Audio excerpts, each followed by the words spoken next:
அஸ்வின்ஸ் இனிப்பு காரம் பேக்கரி மற்றும் செல்வ உணவகம் நடத்தினோம். உங்களுக்காக நான் அறிக்கை வெளியிட்டேன். பிறகு தனி தீர்மானத்தை முதலமைச்சர் அவர்கள் தாக்கல் செய்தார்கள். அந்த தனி தீர்மானத்திலே நான் கிட்டத்தட்ட 2 மணி நேரம் நான் உரையாற்றினேன். நானும் ஒரு விவசாயி என்ற காரணத்தினால் விவசாயி எப்படி பாதிக்கப்படுவார்கள் என்ற உணர்வோடு அந்த கருத்தை நான் வெளிப்படுத்தினேன். முதலமைச்சரிடம் சரியான பதில் கிடைக்கவில்லை. ஒரே ஒரு கேள்விதான் கேட்டேன். இந்த சட்டம் நிறைவேற்றப்பட்ட பிறகு மாநில அரசு மத்திய அரசு கடிதம் எழுகின்ற பொழுது தமிழகத்தின் அரிய வகை கனிமங்கள் வெட்டி எடுக்கக்கூடாது என்று நீங்கள் கடிதம் எழுதியிருந்தால் பரவாயில்லை. அப்படி கடிதம் எழுதவில்லை. இரண்டாவது, இந்த மேலூர் பகுதியில் டங்ஸ்டன் சுரங்கம் அமைப்பதற்கு டெண்டர் விட்ட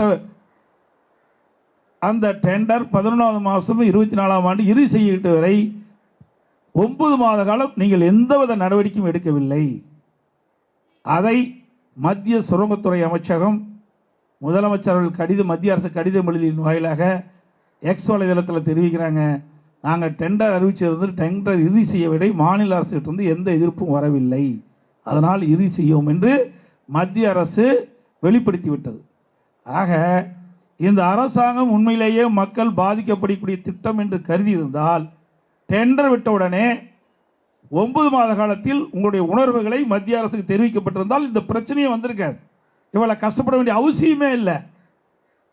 யாருக்கோ உதவி செய்ய வேண்டும் என்ற அடிப்படையில் தான் 9 மாத காலம் காலம் தாழ்த்தினார்கள். ஆனால் நீங்கள் கொதித்து எழுந்த காரணத்தினாலே வேறு வழி இல்லாமல் தனி தீர்மானத்தை கொண்டு வந்துட்டார். அதோடு டெண்டர் விட்டது 2023 பிப்ரவரி மாதம். எப்போ தனி தீர்மானம் கொண்டாடுறாரு? 2024 இப்பொழுதுதான் கொண்டாந்தார். 2023 வருடம் 6வது மாதம் சட்டமன்றம் கூட்டுறாங்க. பட்ஜெட் கூட்டம், பிறகு மானி கோரிக்கை. அப்போ ஏன் கொண்டு வரல? உண்மையிலேயே விவசாயிகள் பாதிக்கப்படுகின்ற திட்டம் என்று இந்த அரசுக்கு தெரிந்திருந்தும் முதலமைச்சர் திரு ஸ்டாலின் அவர்கள் உண்மையிலேயே அந்த மேலூர் பகுதியில் இருக்கின்ற மக்கள் வாழ்வாதாரம் பாதிக்கப்படும் என்று எண்ணியிருந்தால் 2023 6வது மாதம் சட்டமன்றம் நடைபெற்றுக் கொண்டிருக்கின்ற பொழுது தீர்மானத்தை கொண்டாந்துருக்கணும்ல, கொண்டாடல.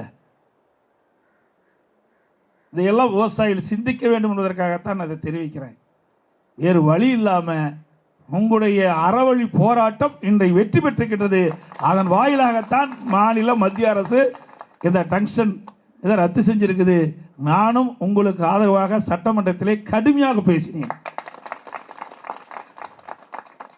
ஒரு காலகட்டத்தில் இவர்களுக்கு சரியான பதில் கிடைக்காத காரணத்தினாலே என்னுடைய கேள்விக்கு முறையான பதில் முதலமைச்சர் வராத காரணத்தினாலே நான் ஒரு வாக்கியத்தை சேர்த்தேன். என் உயிரை கொடுத்தாவது விவசாயிகளை காப்பாற்றுவேன், இந்த திட்டத்தை ரத்து செய்கிறேன். பிறகுதான் முதலமைச்சர் என் பதவியே போனாலும் பரவாயில்ல, நான் விட மாட்டேன்னு சொன்னார். அதுக்கு முந்தி இந்த வார்த்தையை பயன்படுத்தவே இல்லை. டெண்டர் விடும்போதும் டங்ஸ்டன் சுரங்கம் அமைப்பதற்கு டெண்டர் விடும்போதும் இறுதி செய்யப்பட்ட போது 9 மாதம் எந்த கருத்தும் தெரிவிக்கல. உண்மையிலே விவசாயிக்கு நன்மை செய்ய வேண்டும் என்றிருந்தால் 2023 6வது மாதம் சட்டமன்றம் கூடுகின்ற பொழுது தனி தீர்மானத்தை கொண்டு வந்து விவசாயிகள் பாதிக்கக்கூடிய திட்டத்தை ரத்து பண்ணியிருக்கலாம்.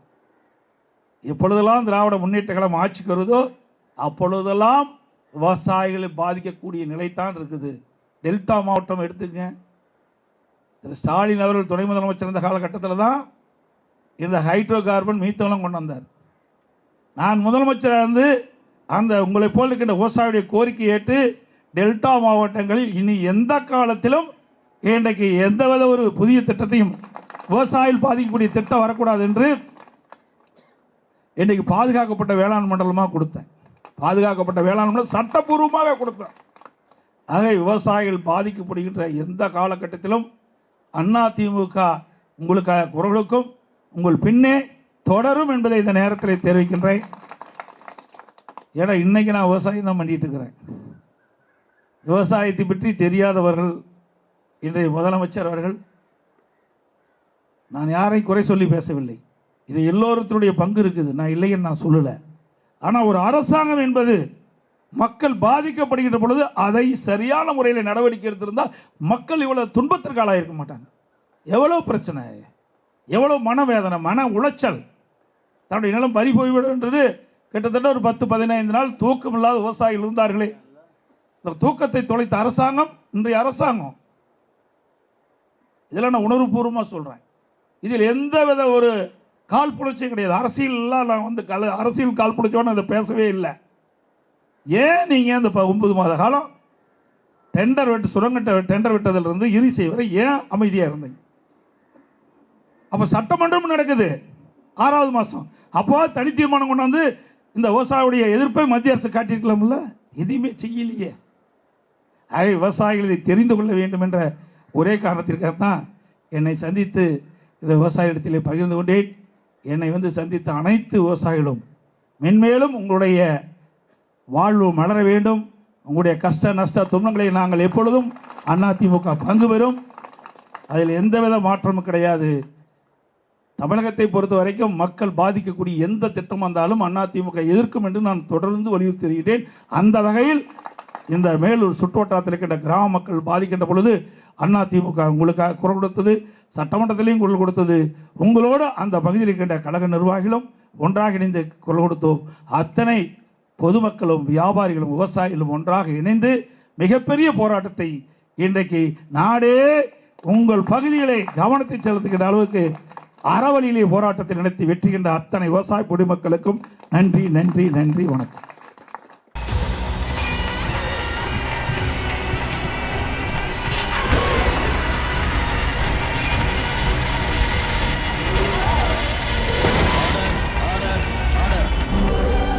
நிகழ்தகவு குற்றங்களின் மறுபரிமாணம் நாள்தோறும் இரவு 10 மணிக்கு இணைந்திருங்கள் நமது நியூஸ் தமிழ் தொலைக்காட்சியோடு.